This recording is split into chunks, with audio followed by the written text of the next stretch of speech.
Part 1. Hear a student called Joanna telling her friend about an arts festival, which is being held in the city where they are studying. First, you have some time to look at questions 1 and 2.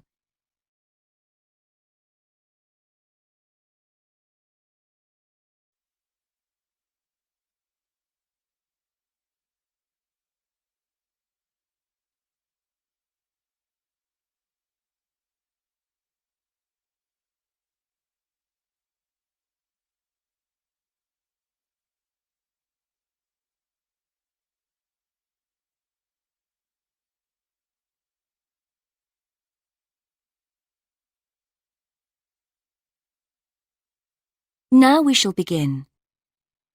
You should answer the questions as you listen, because you will not hear the recording a second time.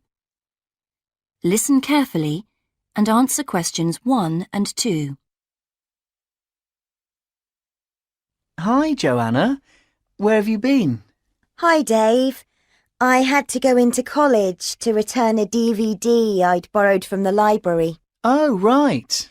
But while I was there, I got some information about the City Arts Festival that starts next week. Oh, yeah? I saw a poster advertising it somewhere. Yeah, and I picked up this leaflet from the library. It gives you the website address. So as I was there, I logged on to get more information. Actually, although they've got the full programme of events fixed now, you can't book online, which seems strange. There's a number to phone, though. And are there student discounts? I guess so, but I didn't notice. Anyway, there are 3 things I'd like to see. An Italian film, a rock concert, and an art exhibition. Oh, The exhibition's free, and you don't need to book, so I'll definitely go to that. But I'm going to get tickets for the film in case they sell out. good idea. You can always buy concert tickets at the door because that's in a really big hall. Right. Before you listen to the rest of the conversation, you have some time to read questions 3 to 10.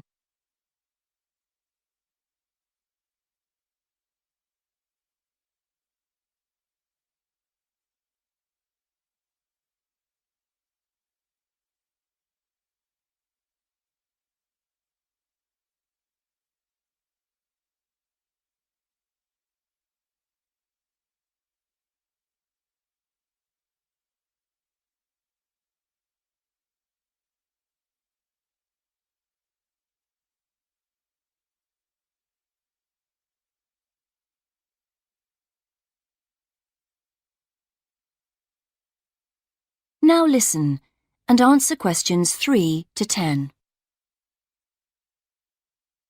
So, when does the festival actually start? Well, it's usually held the first week of October, but it's earlier this year for some reason. The opening night is September the 20th, and events go on till the end of the month. And have you got that phone number? Yeah, it's here. Look, it's 0967 990 776. OK, I'll write it down. 0967 990 776. Thanks. I thought the local council made a profit from the festival, but it says here that there's a commercial sponsor. It's a local bank. I didn't know that. Neither did I. What other events have they got on? As well as the art exhibitions and stuff that's open every day, there are special events each day. Like on Monday, there's a musical in the City Hall. That's only £3.65 for students. I think I'll give that a miss. I've got football training on Mondays, but I'm free on Wednesday. There's a jazz band on then, and that's only £2.50 for students. Sounds good. Is that in the City Hall too? We could go. Well, I'm busy actually, but it's at the sports centre if you're interested. Oh, right. Thursday's the cheapest event, Only £1.25 for students, and it's on in the library. Can you guess what it is? Probably the college choir. Actually, no. They've not been asked, apparently. Oh. No, it's a poetry evening. Isn't there any modern dance on anywhere? On Friday. That's at the college. It's quite expensive, though. £15 for adults and £12.75 for students. Oh, yes, that is a lot. If I'm going to spend that much, I'd prefer to go out on Saturday. Yeah, me too. But on Saturday night, there isn't live music or a party or anything.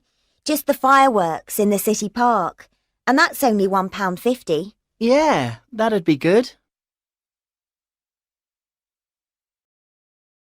That is the end of part 1.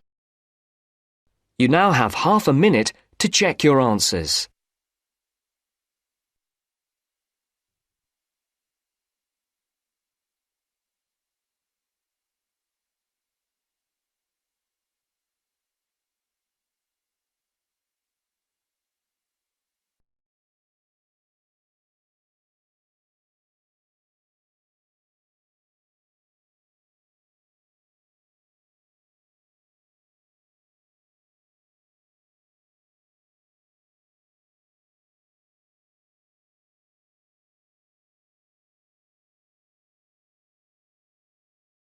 Now turns to part 2.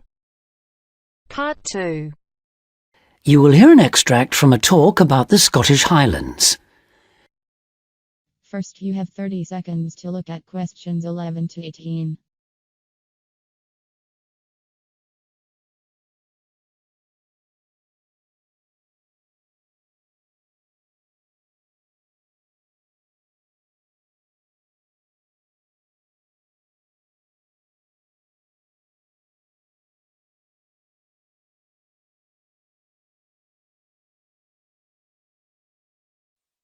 Today I have with me Moira Mackenzie, the author of several books in a well-known series of travel guides, and she'll be talking about what is probably the most fascinating wildlife area in Europe, the Scottish Highlands.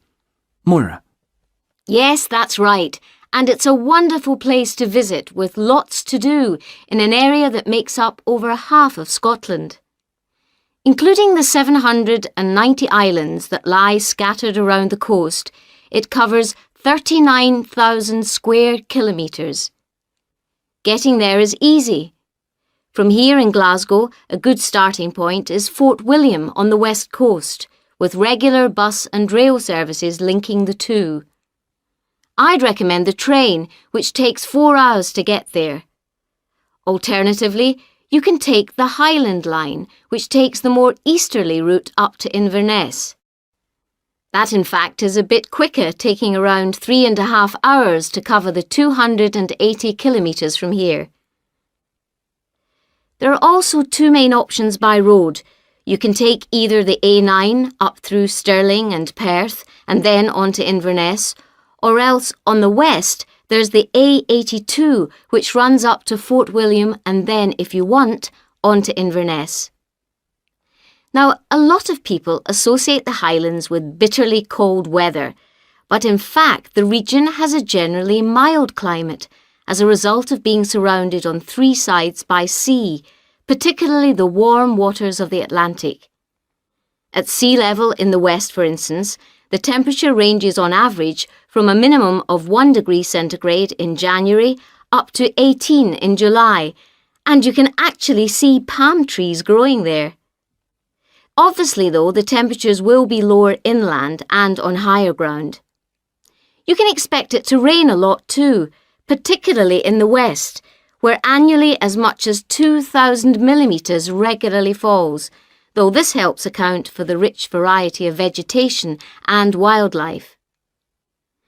When you get there, you'll find there are plenty of reasonably priced places to stay. In Fort William, for instance, you can find a room for the night in a small hotel or a bed and breakfast for just £25, or for £28 to £30 in Inverness. It's probably a good idea to book ahead though, especially in the summer months. With all the leisure, sports and cultural activities on offer, the towns are becoming increasingly popular with visitors.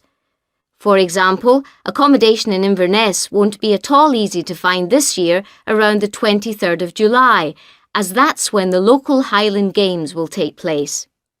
So, if your aim is to see the countryside, it may be best to stay in a small village.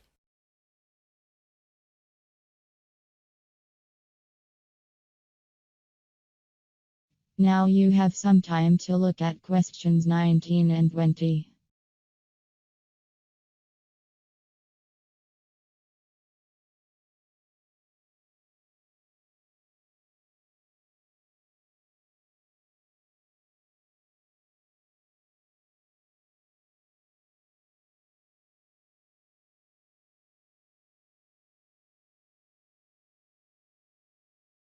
As I mentioned, there's a huge range of wildlife in the Highlands, but for those visiting the area, there are some basic ground rules that are essential if we are to protect it.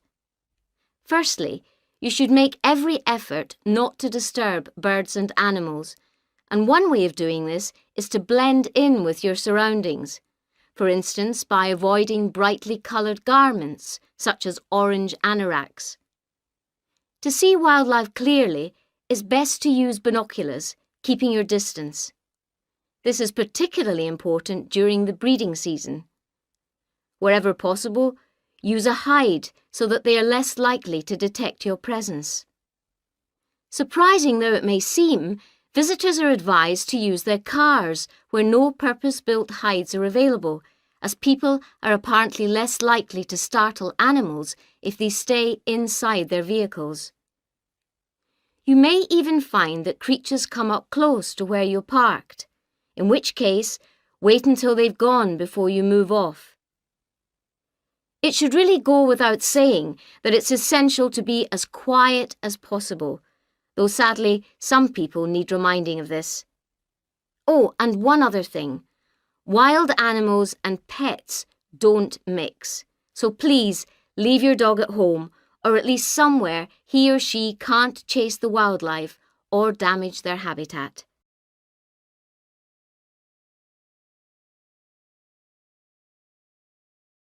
That is the end of part 2. You now have half a minute to check your answers.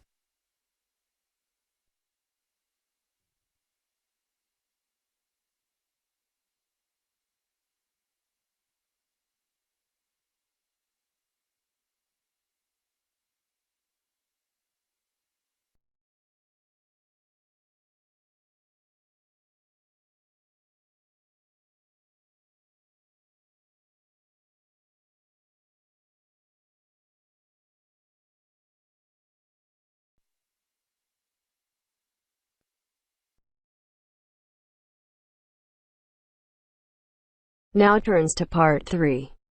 Part 3. You will hear two undergraduates doing a research methods course. A girl called Leela and a boy called Jake having a seminar with their tutor. Now you have some time to look at questions 21 to 24.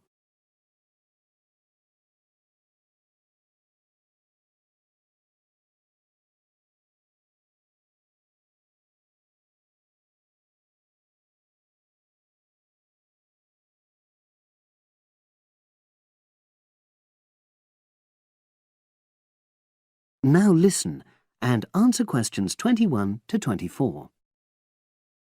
So, the task I gave you both was to choose an article about a small-scale research project. Yes. You were then required to try to reproduce the research procedures in your own context, i.e. try it out for yourselves. Yeah, and that's what we've done. Great. So I'd like you to tell me a bit about the article and why you chose it. Well, the article's written by 2 university lecturers who had started using crosswords to help their students revise terminology for exams. And the crosswords were designed and set on computers. And we selected the article because, well, it seemed an accessible topic, even though we weren't familiar with the technique. You know, using IT to design crosswords for higher education. That's a good reason. So these lecturers wanted to see how well this innovation was received by their students. Yes. So how did you go about reproducing the research? Well, we drew up a list of terms from one of our own modules and designed a crossword for revising these terms. Then we asked our classmates to try out the crossword and give us feedback, their opinions on how they felt about using the technique. Was it easy to find participants? It wasn't easy at first, but then we convinced them that by taking part in the research, they were actually benefiting themselves by preparing for an exam which is coming up later this term. And it worked. Good. So how did you find out what the students thought about doing the crosswords? A questionnaire. The original article used a 2-page long questionnaire. There were lots of excellent questions on it, but the whole section on difficulties using IT is now obsolete. Old-fashioned even though it had only been written a couple of years ago. So you designed a shorter version? Yeah. Then we sent it to the 40 students by email and got 28 replies. I was taken aback by the fact that everybody we talked to thought this was a good return. I mean, the responses were well written. People had taken a lot of care, but I was really disappointed with the low numbers. Yes, an important lesson to learn for an apprentice researcher. Yeah. Now you have some time to look at questions 25 to 30.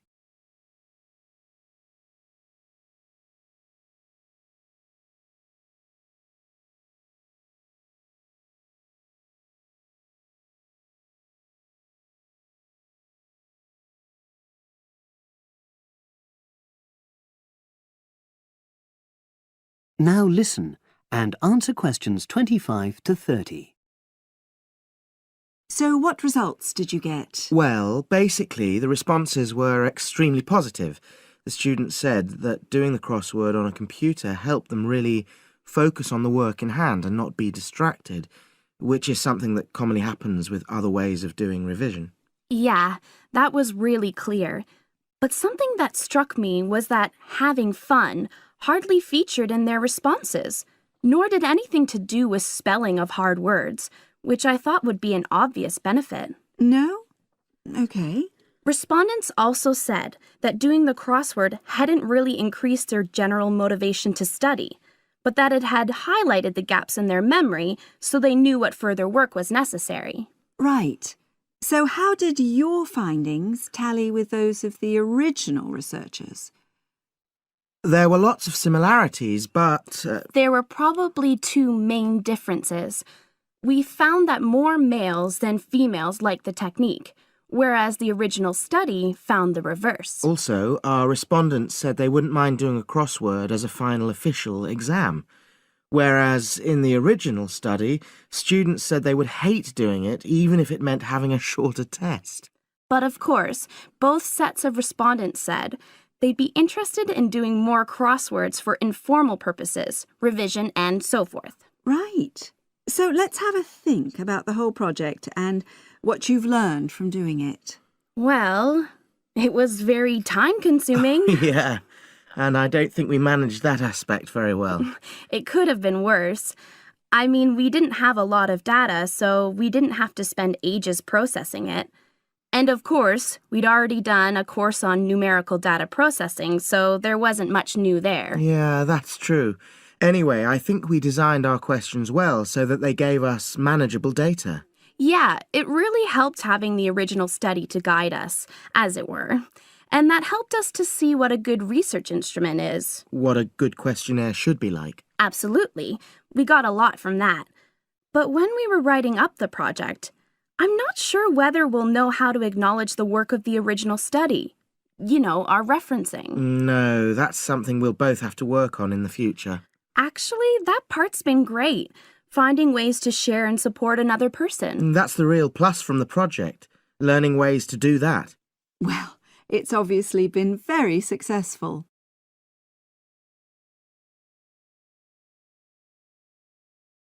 That is the end of part 3. You now have half a minute to check your answers.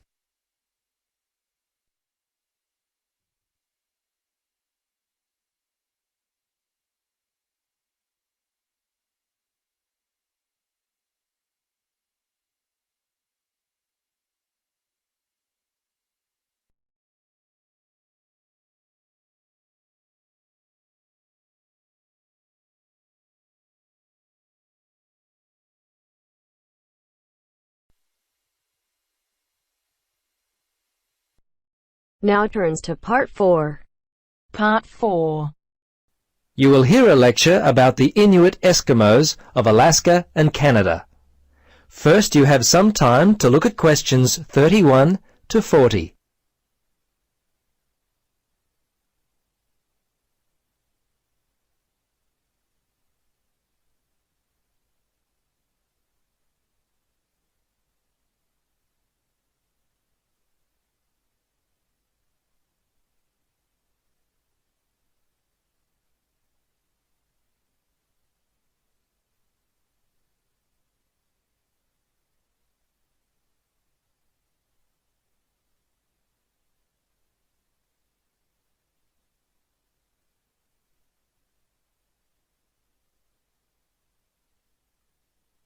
Now listen and answer questions 31 to 40. Good afternoon. In our lecture today, we will continue our study of people who inhabit the northernmost regions of the world. Our focus will be on the native inhabitants of Alaska and Canada, the Inuit Eskimos. They have been called the native inhabitants, as the Inuit were the people who had most recently migrated across the gap between Alaska and Siberia. Distinctly Asian in origin, the Inuit, which is literally translated the people in their native language, developed their civilization in what is now the Bering Sea region about 1,000 years ago. Their culture spread eastward and is called the Thule culture, after the place in northern Greenland where archaeologists first discovered it. The first Europeans to meet Inuit people were Norse settlers in what is now northern Newfoundland, Canada. These settlers lived there for a short time around 1000 AD. Approximately 500 years later, beginning in the 1500s, European whalers, fishing crews, and explorers met many Inuit along the coast of Labrador. Russians and other Europeans first met Alaskan Inuit in the 1700s. 100 years later, in the mid-1800s, whalers began to hunt in the Arctic. Some Inuit were employed by whalers and traded with them during that time. Perhaps one of the most interesting aspects of the Inuit is how they were able to survive and grow in such a harsh Arctic environment. Firstly, and not surprisingly, their homes were well adapted to the freezing conditions. They lived in predominantly two types of housing that would keep them warm. In the cold summer, they would live in tents that were made from the skin of the animals they had hunted for food, and they also traveled in boats. These were called umiaks by the natives. In the winter, they would live in houses made of sod, and when on hunting trips, they would commute by dog sled and build temporary houses made from ice. These igloos, which is the Inuit word for house, were uniquely made with a sharp blade carved out of walrus tusk. They would cut large blocks of hard-packed snow, about 3 meters wide, out of the ground. The blocks would then be used to build a 6-meter dome over a wide, shallow hole. Within 1 or 2 hours, an igloo up to 10 meters in length could be built. It was weatherproof and large enough to house an entire family.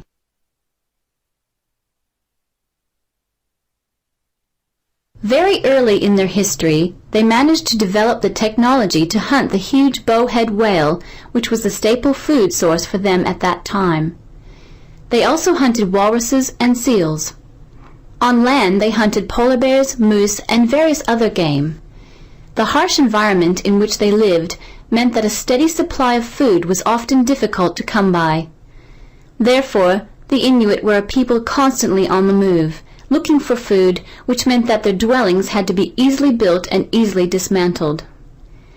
They inhabited the wide open land and, as such, moved freely around it in search of food. Today, the traditional way of life has basically ended for the Inuit. They live in wooden homes rather than in snow houses, sod houses, or tents. They wear modern clothing instead of animal skin garments. Most Inuit speak English and Russian. Some speak Danish, while fewer still continue to hold on to their cultural roots by passing on to the younger generation their native language.